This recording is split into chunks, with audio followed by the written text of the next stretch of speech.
A very good evening to everyone. This is again our daily press briefing. Friends, I would just like to inform you that a total of 738 samples have been sent for testing, and 667 have come out negative, and total there are 10 active positive cases in the state.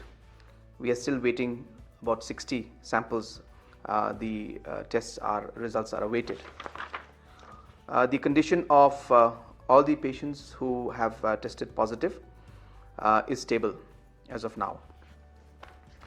At the same time, friends, today I would like to just speak a bit on two important issues which I think the people should know, and I think a lot of people are concerned about. One is the protocols for testing, and second is case management protocols for confirmed positive cases. Now, a lot of people have called us and asking us about why they have not been tested in spite of them making calls. Friends, we need to remember that we need to prioritize the testings. Therefore, the protocols are as follows. Number one, the high-risk primary contacts, those who lived in close proximity and contact with the positive patient, are the high-risk primary contacts. The next level will be other symptomatic primary contacts. These are primary contacts who have been in close proximity with the concerned individual. And third are symptomatic high-risk individuals who have visited the concerned hospital after 24th March and have registered with the government. And these are more of individuals who met with the person directly. All asymptomatic cases and asymptomatic individuals who have visited Bethany Hospital after 24th of March 2020 and have registered with the government are not being tested currently. All these individuals, however, have to be mandatorily under home quarantine for at least 14 days. And in case they develop any symptoms, they should immediately call 108 and report. We also, as you're aware, we also had one case from one suburban area of one person who was working in the house of the index patient, and the samples of the 4 high-risk primary contacts and 32 other primary contacts of the person who has tested positive have already been collected. The village community, led by the headman, has decided that all the above contacts will be kept under strict home quarantine in the village with the support of frontline health workers and the community. Apart from that, visits have been made by the health officials and by the block to the concerned village to ensure that they instill confidence in the villagers and the family concerned. The second issue that I would like to discuss with you is regarding the case management protocol. And this is to do specifically with people who are confirmed cases. Number one, all asymptomatic category A and mild symptomatic category B positive patients do not require hospitalization. As per the protocol issued by the Health and Family Welfare Department, they should be under home quarantine, or they can opt to be shifted to a government designated Corona Care Center by calling 108 in case they do not have a space for themselves to self-isolate at home. Friends, the existing evidence shows that about 80% of the positive cases across the world fall in this category. The second are severe and symptomatic cases having respiratory distress, breathing difficulty, and requiring oxygen support. This is called category C, and they would be treated at all the designated hospitals.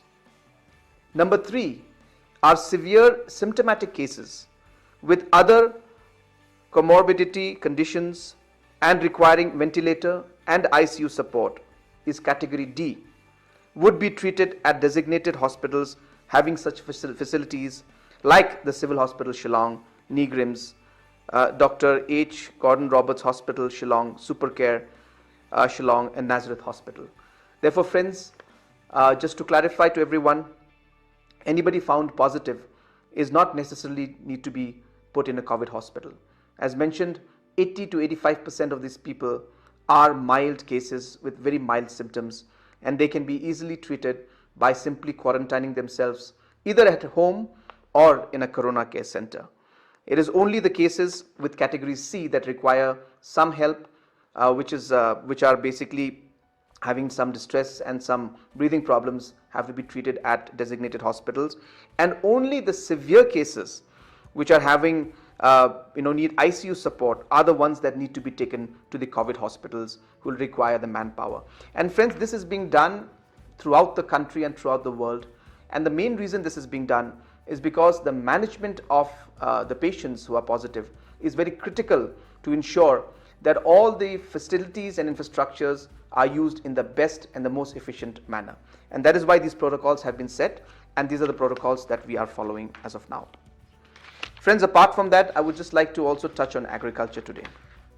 As you're aware that we are allowing agriculture activities in the villages to take place, where strict protocols for social distancing are being asked to be maintained, and most importantly, movement of manpower from across the border of different states is not being allowed. I would like to add out here that this also in agriculture includes products like areca nut, betel leaf, and broomsticks also. So therefore, farmers who are farming in these products will be allowed to transport their products to different markets. But as I said, the restriction of sending it across the district, across the state, will not be allowed, and also entry of traders from outside the state will not be allowed. Therefore, whatever marketing has to be done has to be organized in collaboration with the deputy commissioners so that these restrictions are followed, but the sale and purchase of the betel nut and betel leaf and also the broomsticks will be allowed. Apart from that, there are other aspects also, but I would be happy to take questions if you have.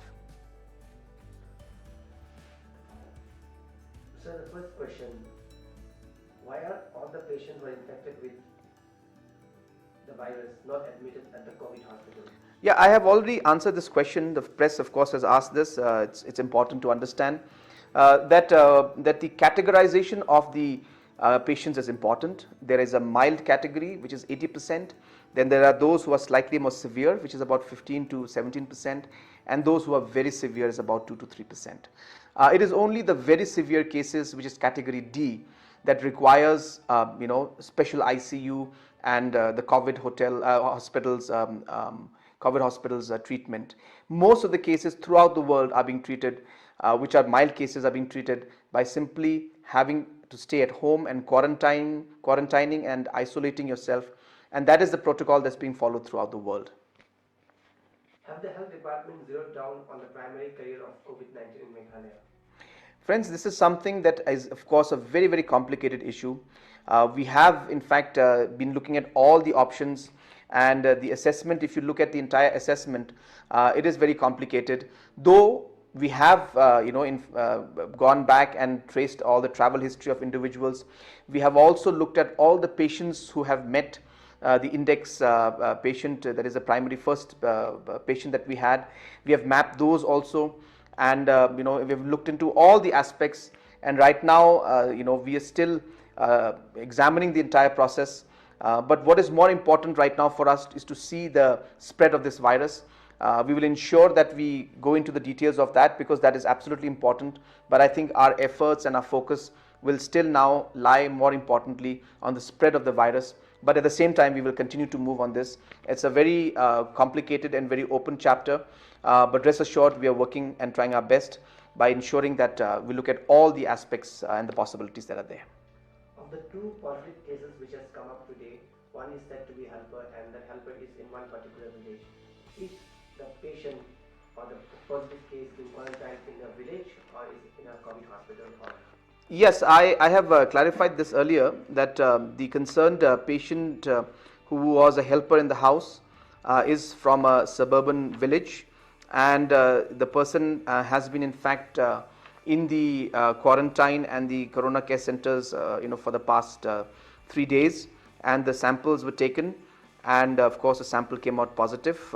After this was done, the particular individual is in the corona care center, but the family of the individual, after discussing with the family and the village headmen and the local people, they have decided that they will stay in the house. But we have taken the test samples of the 4 primary contacts, and at the same time the high risk primary contacts, and at the same time we have also taken samples of 32 other primary contacts who came in touch with the particular individual in the last few days. So that is the status of that patient. So do the state have adequate PPEs in the state? If not, are we making efforts to buy new PPEs or procure new PPEs in the wake of news that PPEs from China is not up to the standard? No, I think the PPEs was an issue about 2 weeks, 3 weeks, back, where suddenly the productions had stopped throughout the world. But we are seeing that overall now the supply of PPEs is smoothening out throughout the country and throughout the world. And so therefore, it's not really fully functional, but I think it's far better than what it was some time back. And as of now, we have almost 44,000 PPEs now, compared to yesterday I had mentioned 29,000 or 30,000 odd. So we already in 24 hours have another 15,000, so we have 44,000 now, and we're expecting another 20,000 to come in.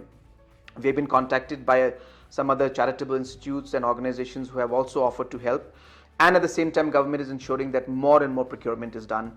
We also have a stock of about 15,000 PPEs lying in Meghalya in Delhi, for which the transportation is being arranged now. So therefore, though PPEs are in high demand and in high requirement, and it's a product that is only one-time use, so therefore it is required in large quantity. But as of now, we should be comfortable when it comes to the PPEs. So we have learned that today you had a meeting with the state response team in Shillong and also visited the Corona Care Center. So why it was initiated? Yes, we have. I went to the DHS today, and the entire team of DHS and the task force was there. We had almost a 45-minute meeting, and they showed all the different steps that have been taken. This is being done again to ensure that all the different steps that are required are being taken, and we reviewed the entire situation, and also to boost the morale of our health workers. And I think it's very important at this point in time, when they are really under a lot of pressure and a lot of stress, that we must motivate them, we must support them, and we must let them know that not just the government but the whole state is with them. So therefore it was a review meeting and a meeting to really motivate them. Apart from that, I went to one of the quarantine centers to just check the overall logistics out there, and to see whether the food was reaching on time or not, and the other facilities were okay or not. As you understand, there were some concerns that were raised by some of the people who were there, and it is our job to ensure that we address those issues at the earliest. I'm happy to inform you that the different officials have reacted immediately and responded immediately, and most of the issues in these areas have been resolved. And if there are any other small issues that do crop up, we'll ensure that they are handled and rectified at the earliest.